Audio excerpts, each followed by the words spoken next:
I'm Carol Carter Walker, she, her, and I want to begin by thanking the Ministerial Search Committee and others they recruited for all the work they've done to make this weekend successful.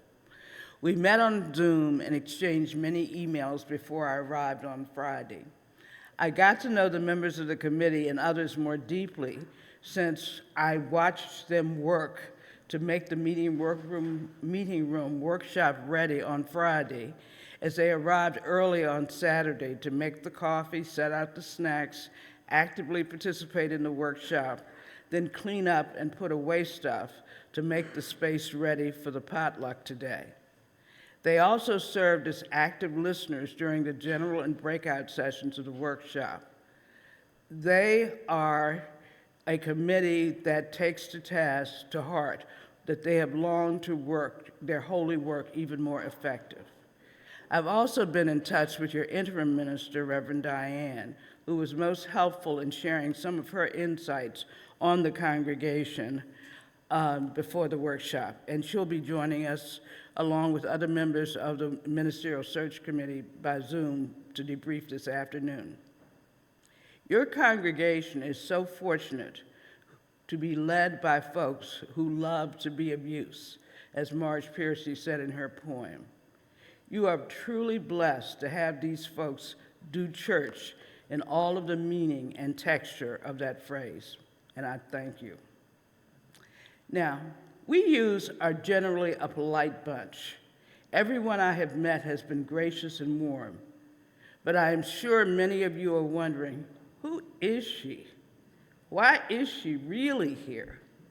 Don't we have enough meetings, surveys, workshops, small group discussions, et cetera, about our ministerial search? Having had several ministers, don't we know what to do?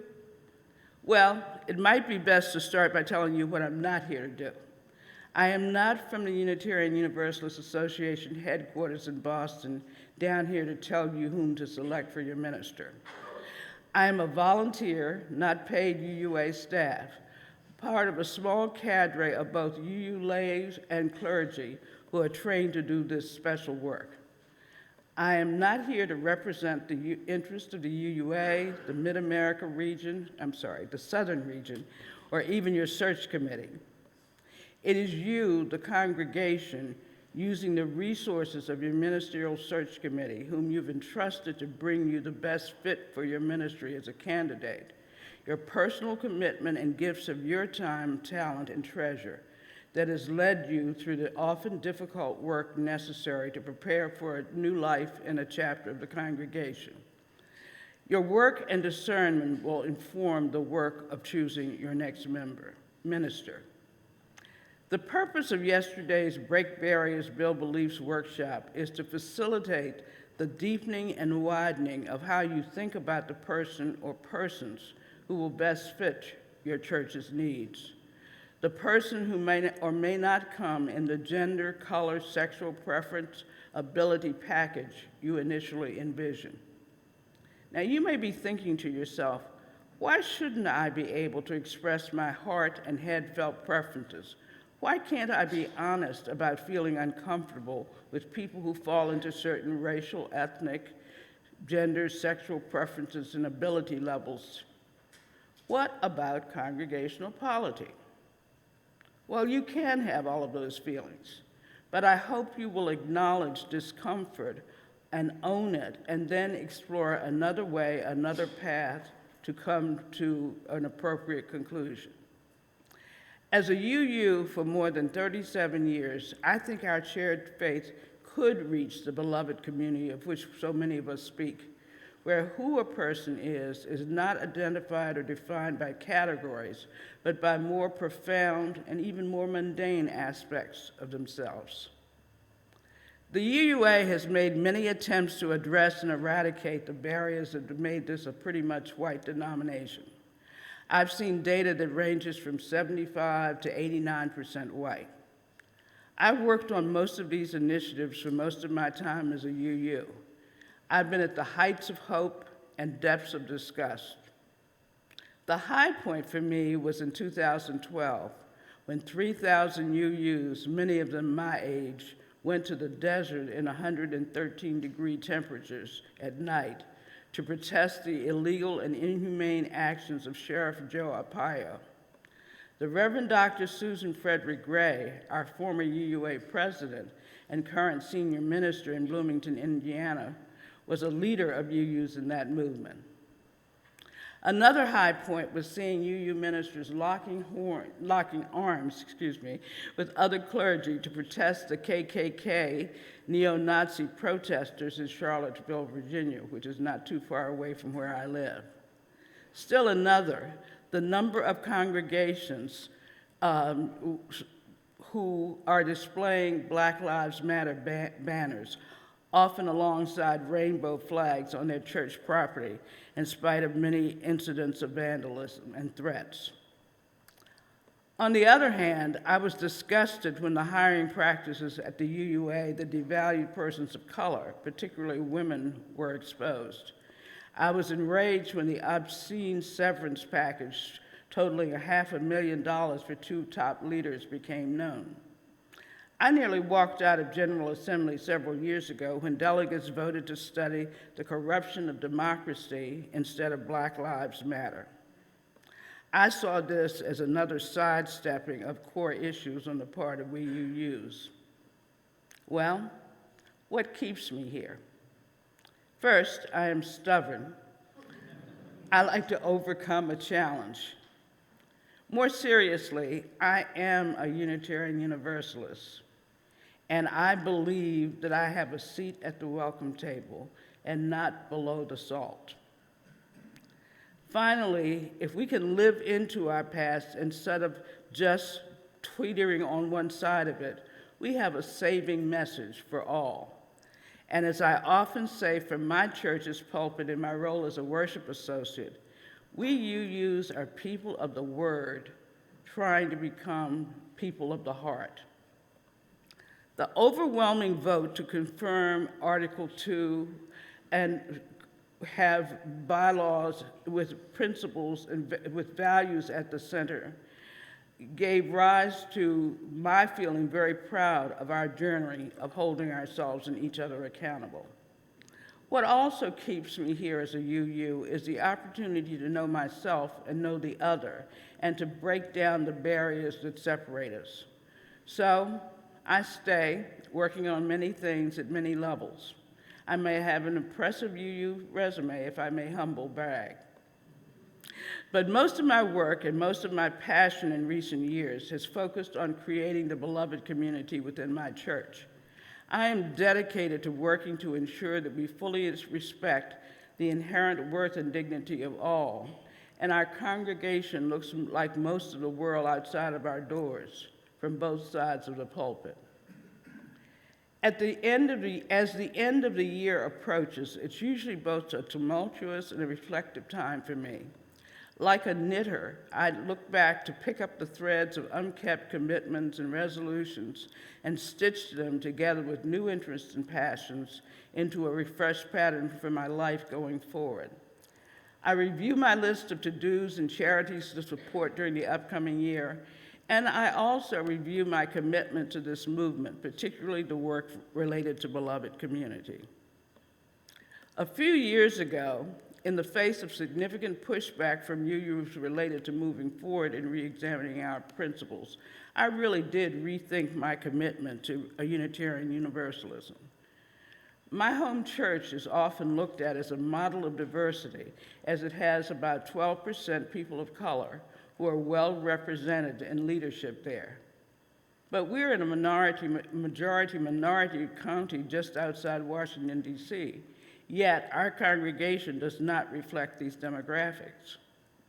But in talking with other UUs, particularly those of color in caucuses and conferences, I realized that UU churches are the same differently. Most congregations are grappling with the issues of beloved community, whether they are virtually all white or not. Over 700 congregations heeded the call to a white supremacy teach-in in 2020. I'm sorry, one of my problems is I'm not a technical person, a techie. The teach-ins, particularly the terminology used, stirred things up. But I see evidence, most recently at a conference I attended last month called Mosaic, that congregations, people are of many, many colors, are from many, many congregations are committed to specifically working on dismantling racism and oppression within themselves and in our congregation. I saw proof that we were getting wised up enough to get beyond concerns about words, no matter how jarring and triggering they might be, and dig for the message undergirding those words. In Phoenix, I saw Unitarian Universalists being humble. Now, we UUs are many things, but humble is not a word that comes to mind in describing us. I saw UUs working across faith lines, respecting those with different beliefs. I saw UUs decentering ourselves and working with immigrant communities and organizations, not as leaders, but as partners. We came to listen and take in, to ask, how can we be of use, and wait for the answer, and not merely take notes, but to work in collaboration and partnership rather than a kind of post-colonial, we'll help you by telling you what to do kind of way. I hope the lessons that we learned and the stories we shared and laughed and cried about yesterday during the workshop will provide a common container and language for all in the congregation to have a talk more deeply around the issues of race, genders, ability, affection that might affect who you might consider for your next ministry. And by the way, you all are, and it's shown, have done a lot of work in this area, and I really commend you. For me, whatever has been stirred by the white supremacy teach-ins and workshop must be accompanied by a big dose of cultural humility. For me, cultural humility means two things: understanding that culture is complex and ever-changing, and committing to a lifelong process of self-reflection and self-critique about my biases, faulty assumptions, and misperceptions. In short, mostly an eternal examination and critique of oneself rather than of the other. Being culturally humble is hard work. It's easy to default to the stereotypes, misconceptions, and false assumptions about other people. It's so easy to default to the stereotypes, misconceptions, and false assumptions about other people. It's hard going to learn a new language or a new way of being and to constantly assess one's own behavior to excise cultural superiority. I am now convinced that cultural humility is the strongest tool we have to use in our work toward beloved community. We must break down the barriers that divide us and construct alliances of equals.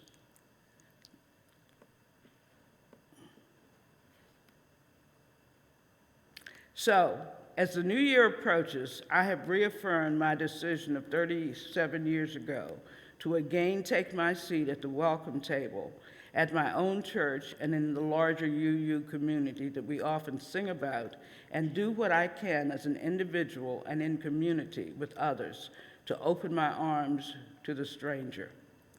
This is my passion, my calling as a UU. The work that you did yesterday during the workshop and have done before, and the work that I know you will continue to do, is simply a way for all of us to expand our thinking about who might sit at your table as a minister and help us prepare to welcome all to our doors. In the words of Reverend Peter Morales, former president of our denomination, someone, a long-lost relative of the human family, is coming into our lives. At church, it happens every single Sunday. May you and I be there with anticipation in our hearts, warm smiles on our faces, and eyes ready to truly meet the eyes of another, and our arms extended, saying, welcome, welcome. Thank you.